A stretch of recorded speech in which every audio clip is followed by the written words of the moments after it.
welcome back to NailNovice and welcome to the aftermath of a gel polish removal and reapplication. I'll be showing you how I clean and disinfect following a client service like this. Firstly, during my service, any towels that I've used go in a handy hamper that sits behind me, and any lint-free wipes and paper towels go in a lidded stainless steel bin. It's also best practice to use a bin with a foot pedal. When working with acrylics to keep odours down, any acrylic brush wipes, towels or wipes used to clean out my dappen dish are placed in an airtight storage container. It's fantastic for controlling the acrylic smell. The cuticle bit I use during this service is dry brushed with a stiff mini brush, and after every pedicure or at the end of a day is soaked in acetone while I clear my table, and I'll come back to this later. Starting with clearing my table, I wipe out my soak-off clips with a lint-free pad and some acetone. I do actually use a cotton and foil wrap beneath these, so there's never really much to clean away, but it is just to be safe and sanitary.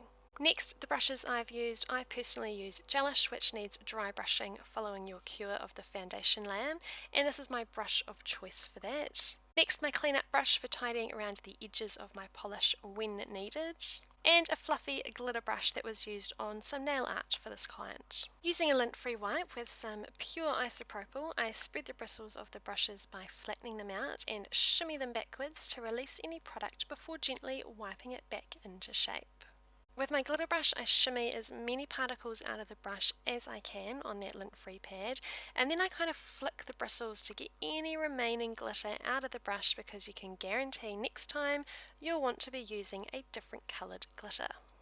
With my workspace clear, I use a baby wipe to collect the majority of any debris, and a baby wipe purely because we have a ton of them at home and they are damp, which is great for picking up nail dust.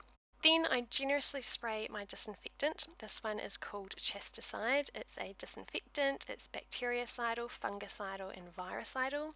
I make bottles of this up using a 30-70 ratio, 30 concentrate and 70 water. And this needs 10 minutes of contact on my table, so while that's doing its thing, I move out the back where I clean my client tools and files. Just a side note that my gel polish clients have their own files and buffers, and my acrylic files are just binned following a service. Onto a stiff manicure brush, I apply antibacterial soap and brush the files down before rinsing off. My metal utensils are dry brushed down and then all are laid on a cookie tray and generously sprayed with that same blue disinfectant mix, where they'll stay until they have completely dried. The little dish I used for glitter and the tray that I used to hold client utensils are both rinsed off and left upside down to dry as well. And I write the client's name on an envelope and place this upside down behind that client's tools. Back to my table, I spray some disinfectant again and paper towel the table dry, and I'm now ready to set up for my next client. And going back to my soaking cuticle bit, this is then sprayed in the disinfectant and placed back in its holder to air dry. Like I mentioned, I don't soak the bits after every client, but it is always dry brushed, sprayed with disinfectant and allowed to sit for a minimum of 10 minutes. Lastly is of course a vacuum at the end of a busy day, and that's how I clean up my salon. Do you do anything differently? Let me know in the comments below.